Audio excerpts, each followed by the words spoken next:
अपनी अपनी बाइबल को खोलो और व्यवस्था विवरण अध्याय 32 के वचन 13 को पढ़ो। देखो उसमें क्या लिखा है। उसने उसको पृथ्वी के ऊंचे ऊंचे स्थानों पर सवार कराया और उसको खेतों की उपज खिलाई। उसने उसे चट्टान में से मधु और चकमक की चट्टान में से तेल चुसाया। मैं स्वर्ग और पृथ्वी के सृजनहार और नवीन विधान के मध्यस्थ यीशु मसीह के नाम में आप सभी को आज की शिक्षा में सहभागी होने के लिए आमंत्रित करता हूं। सेक्रेड बॉन्ड सीरीज का तीसरा सीजन चल रहा है और मैं आप लोगों के बीच सीजन 1 और 2 में बहुत कुछ बता चुका हूं। मेरा विश्वास करो, मैंने अपने जीवन की खास शिक्षाओं को जिन्हें मैंने प्रभु यीशु मसीह के अनुग्रह से प्राप्त की हैं, तुम्हारे साथ बांटी हैं।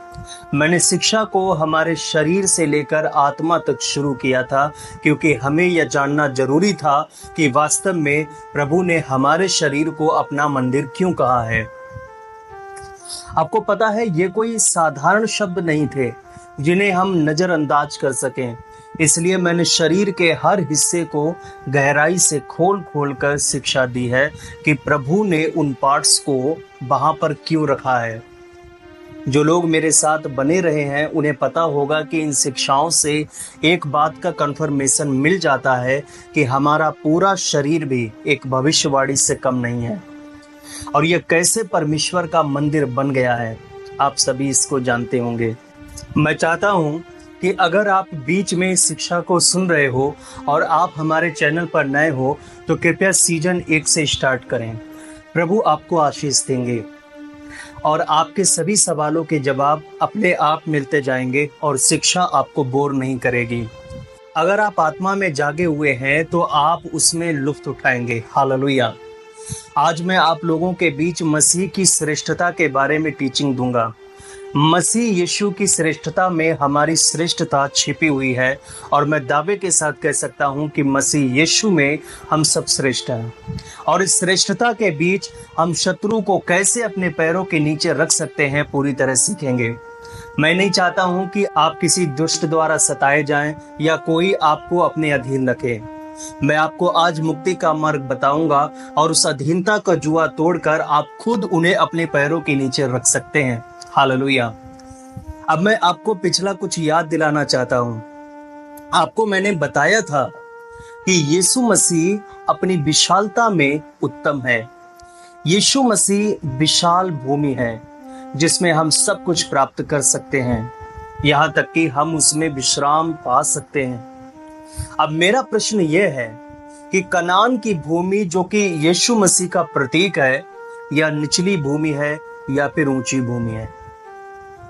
शुरुआत में हमने वचन को पढ़ा था, उसमें लिखा है कि उसने उसको पृथ्वी के ऊंचे ऊंचे स्थानों पर सवार कराया और उसको खेतों की उपज खिलाई। उसने उसे चट्टान में से मधु और चकमक की चट्टान में से तेल चुसाया। वचन कहता है ऊंचे ऊंचे स्थानों पर सवार कराया। आपने अपने पड़ोसी से कहो ऊंचे ऊंचे स्थान पर सवार। आपको पता है किसी भी जमीन की ऊंचाई और निचाई पृथ्वी के समुद्र तल की ऊंचाई से मापा जाता है और कनान की भूमि एक ऊंची भूमि है। यह समुद्र तल से लगभग 2 से 4,000 फीट ऊंचा है। यह पर्वतों की भूमि है। अगर आप नक्शे में कनान की भूमि को देखोगे तो आपको इसके एक ओर महासागर और भूमध्य सागर मिलेगा और दूसरी ओर मृत सागर मिलेगा। तो इस तरह इस भूमि के दोनों दिशाओं में समुद्र है। वचन के अनुसार हम जानते हैं कि सागर मृत्यु का प्रतीक रहा है और कनान की भूमि यीशु मसीह का प्रतीक है। तो साफ यहाँ पर पता चलता है कि यीशु मसीह के चारों ओर मृत्यु के अतिरिक्त और कुछ भी नहीं है। उत्पत्ति में लिखा है भूमि तीसरे दिन गहरे जल से ऊपर आई थी और नए नियम में लिखा है कि यीशु मसीह तीसरे दिन मृतकों में से जी उठा। तो मृत्यु में से जीवन आया और चारों ओर समुद्र ही समुद्र है। तो इसका मतलब यह हुआ कि केवल यीशु में ही जीवन है और बाकी हर जगह मृत्यु है। कितनी मेरी बात को समझ गए? यीशु मसीह मृतकों में से जी उठने के बाद स्वर्गों तक ऊपर उठाया गया। वह ऊंचा पर्वत है। हालेलुया। इसके बाद यीशु मसीह के चेले घर में छिपकर प्रार्थना कर रहे थे और पतरस उन सभी का अगुआ था। पेंतेकोस्त का दिन आया तो पतरस 11 चेलों के साथ खड़ा हो गया। जरा उनकी इस स्थिति पर विचार करके देखो। क्या पतरस पढ़ा लिखा था? नहीं। क्या पतरस कोई जॉब करता था? नहीं। फिर पतरस कौन था? पतरस एक मछुआ था, कम हाइट वाला व्यक्ति, एक निम्न और दिखाई देने में व्यर्थ और बेकार व्यक्ति था।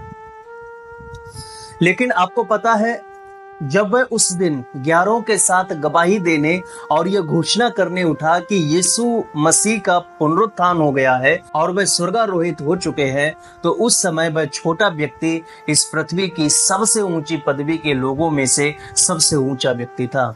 हालेलुया। यीशु मसीह की गवाही देने के कारण वही पतरस सबसे ऊंचा व्यक्ति था। एक बात हमेशा याद रखना, जो लोग यीशु मसीह के पुनरुत्थान और स्वर्गारोहण का संदेश देते हैं, वे लोग पृथ्वी पर नहीं होते हैं, बल्कि वे स्वर्ग में होते हैं। वे ऊंचे पर होते हैं, नीचे पर नहीं। प्रभु यीशु मसीह के चेले वास्तव में पृथ्वी पर नहीं रह रहे थे, वे तो स्वर्ग में रह रहे थे। उनका मनोभाव स्वर्गीय, विचार स्वर्गीय, सब कुछ आत्मिक और स्वर्गीय था। ऐसा कुछ भी नहीं था जो उन्हें पृथ्वी से बांधता हो। मृत्यु का भय जरूर मनुष्य को पृथ्वी से बांध देता है, लेकिन यीशु मसीह के गवाहों को मृत्यु का कोई भय नहीं होता है। आज भी मैं उन सभी भाई बहनों से यही कहना चाहूंगा, अगर आप मसीह में हैं तो आप स्वर्ग में हैं। अगर आप मसीह में नहीं हैं तो आप स्वर्ग में भी नहीं हैं, क्योंकि वास्तव में मसीह कहाँ है? स्वर्ग में, पिता के दाहिने। और हम यीशु मसीह में हैं, तो सीधा सा जवाब है कि हम भी स्वर्ग में हैं। कितने मेरी बात को समझ गए? ओह प्रभु, मैं तेरी स्तुति करता हूँ। Thank you Jesus. मैं आपको बताना चाहता हूँ कि प्रभु यीशु मसीह के चेलों ने वास्तव में इस पृथ्वी के हर एक वस्तु को परे कर दिया था। महायाजक, राजा लोग और लोगों के शासक उनके पैरों के नीचे थे, क्योंकि उन्होंने मनुष्य के द्वारा बनाए गए ऊंचे से भी ऊंचे पदों से भी बहुत ऊपर स्वर्गारोहण हुए मसीह के कारण श्रेष्ठता का पद प्राप्त किया था।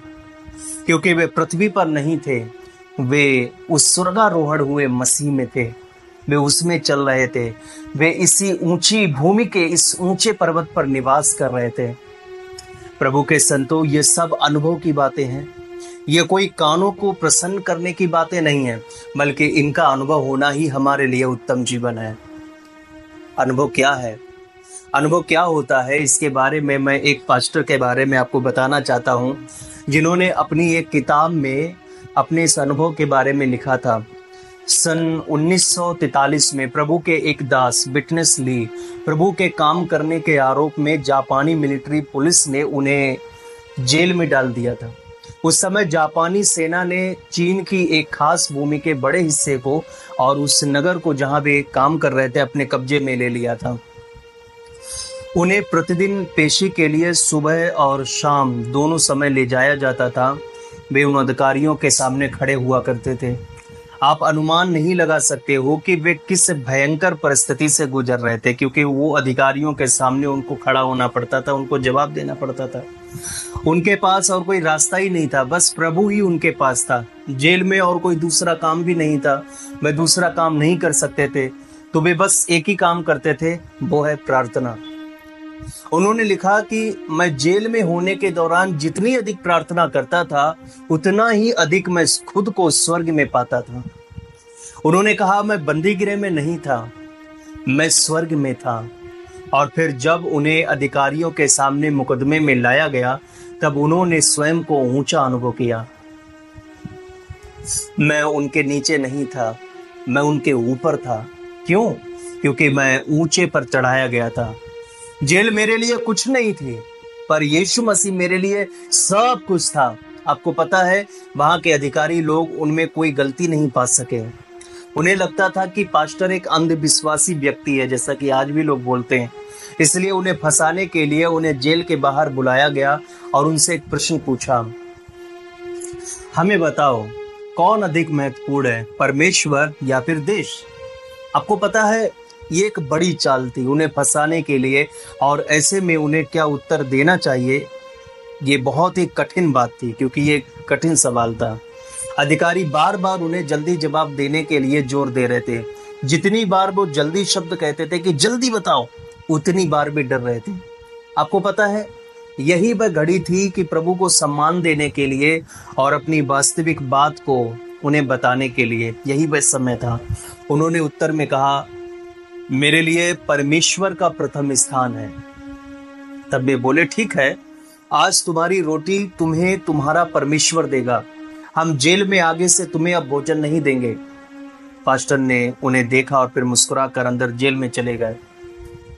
वहीं एक और यूनानी जवान था जिसको गिरफ्तार करके बंद किया गया था और उसको सेना की पुलिस ने सोचा कि यूनानी व्यक्ति का इस पास्टर से कोई लेना देना तो है नहीं, तो इसीलिए इसको इसी सेल में डाल देते हैं, इसी कोठरी में डाल देते हैं। इसीलिए उसको उसी जेल में कैद कर दिया, उसी कोठरी में। जब रात में भोजन का समय आया तब वह जापानी सैनिक जो भोजन देता था उनकी कोठरी में आया। मजाक में उसने अपनी उंगली ऊपर करके आकाश की ओर उठाकर इशारा किया, परमेश्वर से मांगो, अपने परमेश्वर से मांगो, देखते हैं वह तुम्हें आज का भोजन देता है या नहीं।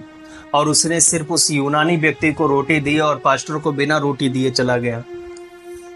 अच्छा, ये सब वह यूनानी व्यक्ति देखने लगा और पास्टर से उसके बारे में पूछना, तो पास्टर ने शुरू से पूरी कहानी बताई, अपनी पूरी बात बता दी। इतने में प्रभु ने उस यूनानी व्यक्ति के हृदय को खोला और वह पास्टर जी से बोला, ओह श्रीमान ली, मैं ये भोजन नहीं खाऊंगा, आप इसे ले लीजिए। पास्टर ने कहा, क्यों? यह तो आपका हिस्सा है।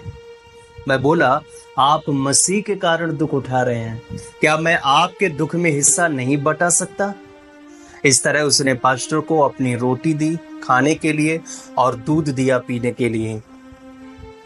अब सोचो, वह अधिकारी सोच रहा था कि सूखी रोटी तक इनको नहीं मिलेगी, लेकिन परमेश्वर ने उस अधिकारी के एक्शन लेने से पहले ही उस यूनानी व्यक्ति को जेल में भेज दिया ताकि वह भोजन की व्यवस्था कर सके। आमीन। प्रभु की स्तुति हो। Thank you Jesus, hallelujah. आपको पता है, अगले दिन उन्होंने प्रभु के दास को ठट्टा करने के लिए फिर से बंदी गृह से बाहर निकाला पूछने के लिए, और उन्होंने पूछा, क्या कल तुम्हारे लिए परमेश्वर ने तुम्हें खाने के लिए भोजन दिया? उन्होंने कहा, हाँ प्रभु ने दिया। प्रभु के उस अद्भुत दास ने लिखा कि मैं जान गया था कि अब वे मेरा कुछ नहीं बिगाड़ सकते। उन्हें ऐसा लगा कि मैं केवल एक अंधविश्वासी व्यक्ति था जो परमेश्वर के अतिरिक्त अन्य किसी की चिंता नहीं करता था। उसके बाद उन अधिकारियों ने नाई बुलवाकर उनके बाल कटवाए और अच्छे रेस्टोरेंट से भोजन का प्रबंध करवाया। Hallelujah, hallelujah. आपको पता है उनका ये अनुभव कैसा था? बस ये स्वर्गारोहित मसीह का अनुभव था। मेरे प्रियो, जब हम उसका अनुभव करते हैं तब हम भी स्वर्ग में चढ़ जाते हैं। हम श्रेष्ठ और उत्तम हैं और प्रत्येक वस्तु हमारे पांव के नीचे है। तो क्या आप जान गए कि हम कैसे स्वर्ग में हो सकते हैं? केवल मसीह के पाए जाने के द्वारा।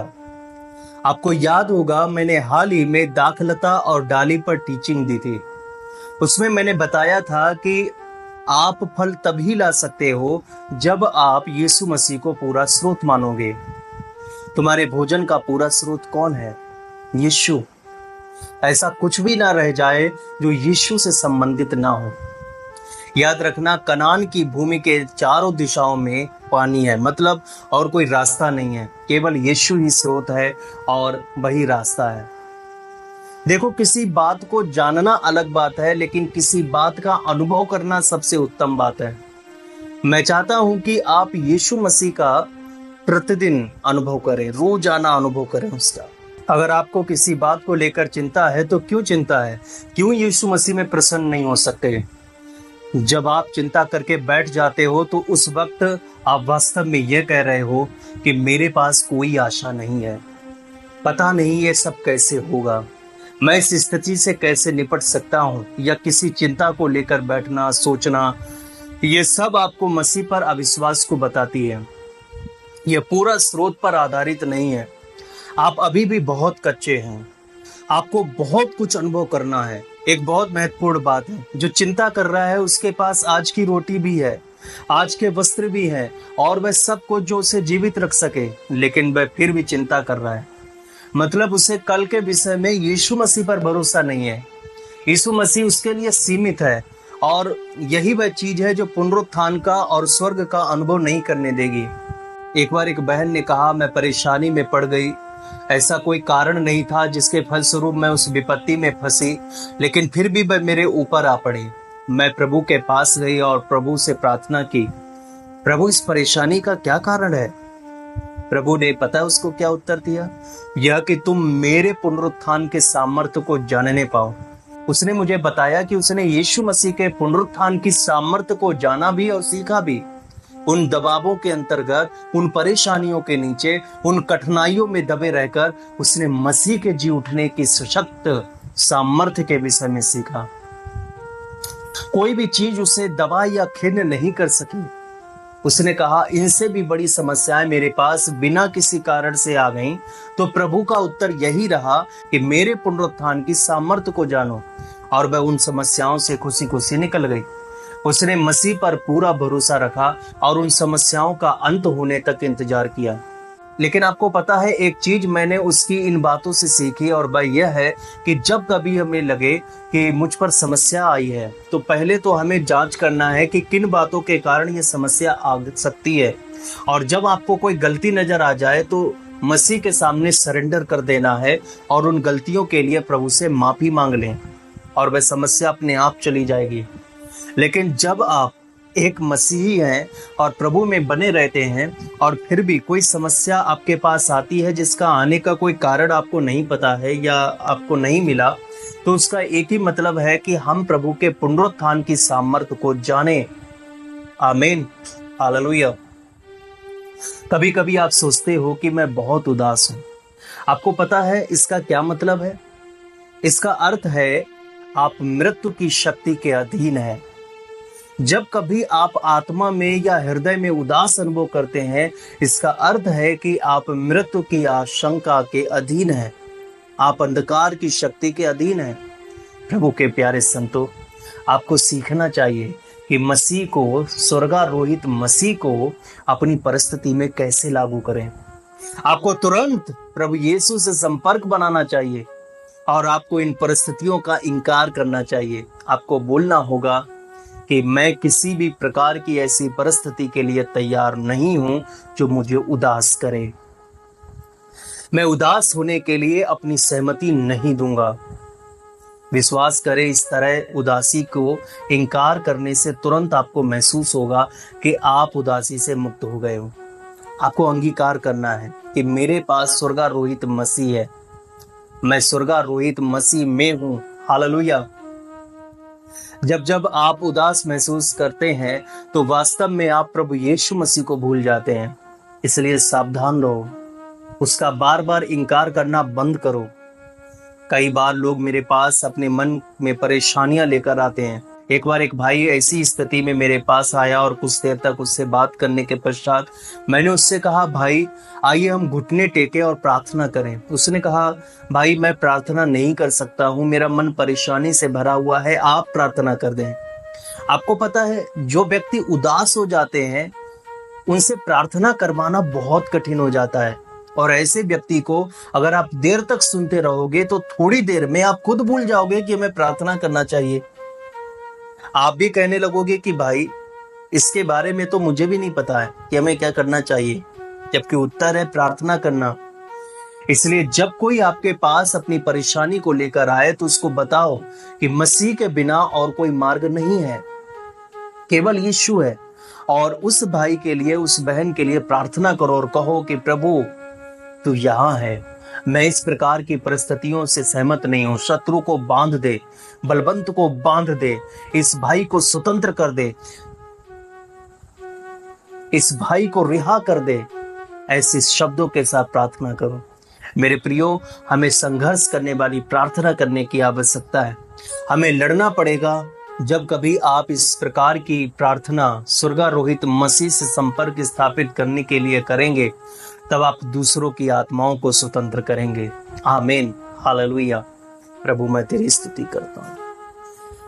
तो मेरे कहने का अर्थ है, अगर आप यीशु मसीह में हैं तो हर चीज आपके पैरों तले है, क्योंकि वे सभी यीशु मसीह के पैरों तले हैं और तुम यीशु मसीह में हो। क्या आप मेरी बात को समझ गए? शैतान कुछ भी आपका नहीं बिगाड़ सकता है, वह आपको कोई भी हानि नहीं पहुंचा सकता है, क्योंकि आप यीशु मसीह में हैं और आपका स्रोत यीशु मसीह है। कोई धन की चिंता में रहता है और जिसका यीशु मसीह स्रोत नहीं है, वह एक भय में रहेगा कि पता नहीं आगे क्या होगा और कैसे होगा। यही तो पतरस के साथ में भी हुआ था। मैं मसीह से ध्यान हटाकर इधर उधर के तूफानों को देखने लगा था। हम सभी इन वचनों को बहुत अच्छे से जानते हैं और शायद आपने बाइबल के नंबरों के साथ में इसको रट भी लिया होगा, लेकिन इसका उपयोग आपने कभी नहीं किया। उस वचन को आपने कभी नहीं समझा। पतरस तब डूबा जब उसने मसीह यीशु से अपना ध्यान हटाया। हमने बस ये वचन देखा और जोर से आमीन चिल्ला उठे कि यीशु मसीह ने पतरस से कहा, मत डर, मैं तेरे साथ हूं। हम यह भूल गए कि वे डूबा क्यों। इसलिए आप भी केवल यीशु मसीह को देखो और कुछ भी ध्यान देने की जरूरत नहीं है। फर्क नहीं पड़ता कि मुसीबत कितनी बड़ी है, लेकिन फर्क इस बात से पड़ता है कि यीशु मसीह उन सभी मुसीबतों से कई गुना बड़ा है। यहाँ भी दो तरह के लोग हैं, एक तो वचन को सिर्फ मोटिवेशन के लिए सुनते हैं और दूसरे तो वे हैं जो वचनों को अपना जीवन मानकर ग्रहण करते हैं। मोटिवेशन वाला कह सकता है कि ये सिर्फ बातें सुनने में अच्छी लगती हैं, लेकिन प्रैक्टिकल लाइफ में ऐसा नहीं होता है। जब मुसीबत आती है तो हमें खुद कुछ ना कुछ करने की जरूरत पड़ती है। उससे निपटने के लिए हमें तैयार होने की जरूरत है, हमें कुछ करना पड़ता है, कुछ ना कुछ हमें सोच विचार करना पड़ता है। और जो जीवन मानकर वचन को ग्रहण करते हैं, वह कहेगा वचन में अगर ऐसा लिखा है तो यह होकर रहेगा। जब तक मुझ में सांस है मैं वचन पर टिका रहूंगा, प्रभु के वायदे पर मैं टिका रहूंगा और प्रभु के छुटकारे की बाट जोऊंगा। ओ प्रभु में मेरे साथियों, आपको नहीं पता कि आप सभी अपने जीवन में अनेक गवाही लिए बैठे हो। आपके जीवन में अब तक के सभी दिन और घंटे गवाही है। अगर कोई कहता है कि मैंने मुसीबत को देखा है, तो उसके जीवन में उसके मुसीबत से बाहर आने की एक गवाही है। अगर कोई कहता है कि मैं मुसीबत में हूं, तो उसके जीवन में भी एक गवाही है कि वह इतने दिन मुसीबत में भी टिका रहा, अब तक और आज के दिन तक टिका रहा और जीवित रहा और प्रभु ने उसकी सुध ली। तो जिसने अब तक सुध ली वह यहीं तक सीमित नहीं है, वह आगे भी सब कुछ बदल डालेगा। वह तुम्हारे साथ है। कृपया उसको अपना काम करने दो। उस स्वर्गारोहित मसीह को अनुभव करोगे तो खुद को ऊंचा पाओगे और बाकी सब नीचे हो जाएंगे। सब कुछ तुम्हारे कदमों तले होगा। तब दुष्ट जो तुमको सताता है तुम्हारे नीचे होगा। तुम्हें सताने वाले कितना भी बड़ा अधिकारी क्यों ना हो, यदि आप मसीह में हैं तो आप खुद को ऊंचा पाओगे। प्रभु के प्यारे संतों, अगर आप खुद को थका हुआ महसूस कर रहे हो तो स्वर्गारोहित मसीह से संपर्क करो और उसको अपने जीवन में लागू करो। तुम्हें विश्राम मिलेगा, आपके पास जीवन जल होगा, आपको उत्तम चरागाह मिलेगा, आपको उत्तम भेड़शाला मिलेगी जिसमें आप लेट सकोगे, आपको स्फूर्तिदायक जल मिलेगा, आपको शक्तिदायक उत्तम भोजन मिलेगा और आपको विश्राम मिलेगा। और एक बात और, प्रभु स्वयं आपका चरवाहा होगा। आमीन। क्योंकि प्रभु का वचन एजेकियल अध्याय 34 के वचन 13 से 15 में यह लिखा है, मैं उन्हें देश देश के लोगों में से निकालूंगा और देश देश से इकट्ठा करूंगा और उन्हीं की निज भूमि में से ले आऊंगा और इजराइल के पहाड़ों पर और नालों में और उस देश के सब बसे हुए स्थानों में चराऊंगा। मैं उन्हें अच्छी चराई में चराऊंगा और इजराइल के ऊंचे ऊंचे पहाड़ों पर उनको चराई मिलेगी। वहां वे अच्छी हरियाली में बैठा करेंगी और इजराइल के पहाड़ों पर उत्तम से उत्तम चराई चरेंगी। मैं आप ही अपनी भेड़ बकरियों का चरवाहा हूंगा और मैं आप ही उन्हें बैठाऊंगा। परमेश्वर यहोवा की यही वाणी है और ये सब स्वर्गारोहित मसीह में अनुभव किया जाएगा। हालेलुया। अगर आप अपनी परिस्थितियों के लिए मसीह को लागू करने के लिए अपने विश्वास को अभ्यास में लाएंगे तो आप इन समस्त बातों का आनंद ले पाओगे जो अभी आपने वचन में पढ़ा। आप प्रभु को केवल ज्ञान अथवा सिद्धांत में ही नहीं बल्कि अपने दैनिक जीवन में एक अत्यंत वास्तविक रूप में अनुभव करेंगे।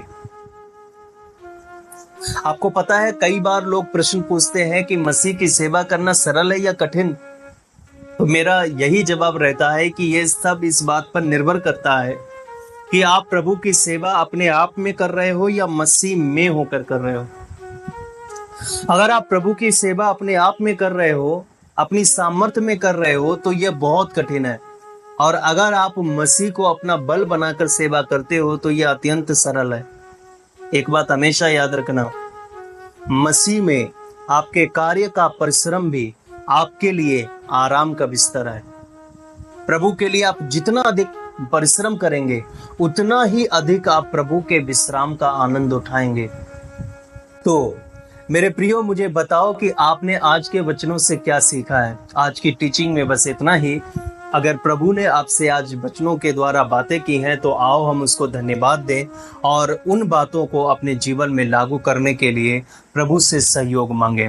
पिता, मैं तेरी स्तुति करता हूँ, मैं तेरी आराधना करता हूँ। आज के वचनों के माध्यम से तूने अपने बच्चों से बातें की हैं। मैं तेरी स्तुति करता हूँ प्रभु, तू स्तुति के योग्य है। और प्रभु, तेरे बच्चे तेरी स्तुति करते हैं, तेरे संत तेरी स्तुति करते हैं और हम सब मिलकर तेरी स्तुति करते हैं, क्योंकि तू वचनों के माध्यम से हमसे बातें करता है और तू हमें उत्तर देता है। हमारे सारे सवालों का तू जवाब है प्रभु, हमारी सारी परेशानियों का तू हल है प्रभु, हमारा भोजन है तू, हमारा पानी है तू पीने के लिए, हमारी प्यास मिटाने वाला तू प्रभु है। और प्रभु, तू हमें परिपूर्ण करता है। मैं तेरी स्तुति करता हूँ। आज के वचन से कई लोगों की कन्फ्यूजन दूर हुई है पिता। मैं तेरी स्तुति करता हूँ और मैं जानता हूँ कि तू इनका इस्तेमाल करेगा अपने बच्चों को छुड़ाने के लिए, और वो जानेंगे कि हमें भय में नहीं जीना है, हमें किसी डर में नहीं रहना है, बल्कि प्रभु को अपना सब कुछ मानना है, यीशु को अपना सब कुछ मानना है। प्रभु, होने दीजिए इस वचन को इनके जीवन में पूरा, क्योंकि प्रभु तू इनका सब कुछ है। प्रभु, तू सब कुछ है इनका। हाँ प्रभु परमेश्वर, तेरे बच्चे तुझ पर आधारित रहें और प्रभु तेरे द्वारा आशीषित किए जाएं। प्रभु यीशु, जैसे एक छोटा बच्चा अपने माता पिता पर आधारित रहता है, पोषण मिलता है उनके द्वारा, प्रभु उसी प्रकार हम सब एक छोटे बच्चे के समान तुझ पर आधारित है कि तू ही भोजन देगा। हमें किसी प्रकार की चिंता करने की आवश्यकता नहीं। भोजन देने वाला तू है, पहनाने वाला तू है, चलाने वाला तू है, स्वस्थ रखने वाला तू है। प्रभु, इन सबको तेरे हाथों में समर्पित करता हूँ। हो सकता है कि इसमें कोई बीमार हो सकता है कि इसमें कोई आर्थिक तंगी से हो सकता है किसी के पास भोजन वस्तु की घटी हो सकता है कि कोई विभिन्न प्रकार की समस्याओं, बीमारियों और परेशानियों में हो या किसी गलत परिस्थितियों का शिकार है। उन सब को मैं प्रभु तेरे चरणों में लाता हूँ। इन सब पर तू अनुग्रह कर, इन्हें छुटकारा दे, इन्हें स्वतंत्र कर प्रभु दुष्ट को बांध दे, बलवंत को बांध दे, इन्हें छुटकारा दे, इन्हें मुक्त कर, इन्हें स्वतंत्र कर, इनके मन को स्वतंत्र कर प्रभु, इनके हृदय को स्वतंत्र कर प्रभु। मेरी यह प्रार्थना है पिता, इनके हृदय, इनके मन को, इनके प्रभु शरीर को स्वतंत्र कर पिता। कोई भी बीमारी प्रभु इन्हें बंधन में ना बांध कर रखे हुए, इन्हें स्वतंत्र कर पिता। ये स्वतंत्र हो जाए आज, इसी वक्त, इसी क्षण प्रभु, थोड़ी देर बाद भी नहीं बल्कि इसी वक्त, इसी क्षण जो विश्वास कर रहे हैं पिता, इनको तू स्वतंत्र कर और इनसे बातें कर और इनकी अगुवाई कर पिता, कि यह तेरी अगुवाई में चलें और आनंदित रहें। इनके जीवन में आनंद को जोड़ दे, इनके जीवन में प्रसन्न शब्द को जोड़ दे, इनकी डिक्शनरी में प्रभु अपना प्रसन्न शब्द जोड़ दे, क्योंकि प्रभु प्रसन्नता इनके शब्दकोश में नहीं है। प्रभु तू जोड़ दे, ऐड कर दे खुदाबंद। मैं तेरी स्तुति करता हूँ प्रभु। आज के वचन के द्वारा तूने हम सब से बातें की, मैं तेरी स्तुति करता हूँ और इस प्रार्थना के द्वारा तूने इन सबको छुटकारा दिया, तूने प्रार्थना को सुना। मैं तेरी स्तुति करता हूँ हमारे मुक्तिदाता प्रभु यीशु मसीह के सामर्थ्य नाम में, आमीन और आमीन। हालेलुया। तो अब ये समय है परमेश्वर के राज्य के लिए बीज बोने का। आप स्क्रीन पर जो जानकारी देख रहे हैं, आप अपना कीमती बीज इस जानकारी पर जरूर भेजें। आपका जो बीज है यह वास्तव में अद्भुत कार्य करता है, लोगों को छुड़ाता है। जिस प्रकार मेरे जीवन को किसी के बीज ने छुड़ाया, क्योंकि वो संदेश मेरे पास आया, वो ट्रैक्स मेरे पास आया, वो बाइबल मेरे पास आई, वो मुफ्त बाइबल जो हमको मिली है, वो किसी न किसी का एक बीज है, एक दान है। आप जो भी बीज बोते हो वास्तव में आप किसी की आत्माओं को बचाते हैं। चर्च में, मिनिस्ट्री में कोई अगर बीज बोता है उसका इस्तेमाल कहाँ होता है? मिनिस्ट्री में उसका यूज क्या होता है? एक पास्टर एक स्थान से दूसरे स्थान तक जाता है, उसमें यूज होता है, या वो ट्रैक्स जो भी बांटता है उसमें इस्तेमाल होता है। किसी के पास बाइबल नहीं है, उसको बाइबल देता है, उसमें इस्तेमाल होता है। या बार बार अपना खर्च करके जो वह दूसरे के घर में प्रार्थना करने जाता है, उन आत्माओं को बचाने के लिए प्रार्थना करता है, उन घरों को आशीषित करता है, बहुत से लोग छुटकारा पाते हैं आपके उसी बीज से। आप नहीं जानते कि आप अपने लिए कितनी बड़ी आशीषों को इकट्ठा कर रहे हैं। मैं उन सभी भाई बहनों का धन्यवाद करता हूं जो बीज बोते हैं, क्योंकि मैं अपनी पर्सनल रूप में मैं उनको धन्यवाद करना चाहता हूं, क्योंकि वो अपना प्रतिफल पाएंगे, वो अपना प्रतिफल पाएंगे। और वह सदैव मेरी प्रार्थनाओं में है, जिन्होंने मिनिस्ट्री के साथ में एक वादा किया है कि वो हर महीने अपना कुछ अंश जरूर दिया करेंगे। ये दशमांश की बात नहीं है, ये किसी प्रकार का एक रूल या नियम कानून की बात नहीं है। ये बात है प्रभु से प्रेम करने की। मैं अपनी संपत्ति के द्वारा भी परमेश्वर का आदर करूंगा, जैसा कि नीति वचन में लिखा है। हालेलुया। और मैं जानता हूं कि आप प्रभु से प्यार करते हैं और अपने प्यार की पहचान में आप जरूर बीज बोएंगे। हालेलुया। जो स्टूडेंट है, जो नहीं कमाते हैं, मैं उनसे एक बात कहना चाहता हूं, आपका शेयर भी किसी से कम नहीं है। आप इसे शेयर करें, अपनी इस टीचिंग को शेयर करें, ताकि अधिक से अधिक लोग बचाए जाए, छुड़ाए जाएं। लेकिन जो दे सकता है बीज, वो आगे आए। प्रभु आपको बहुतायत की आशीष दे। मिलते हैं नए सरमन के साथ में। शालोम।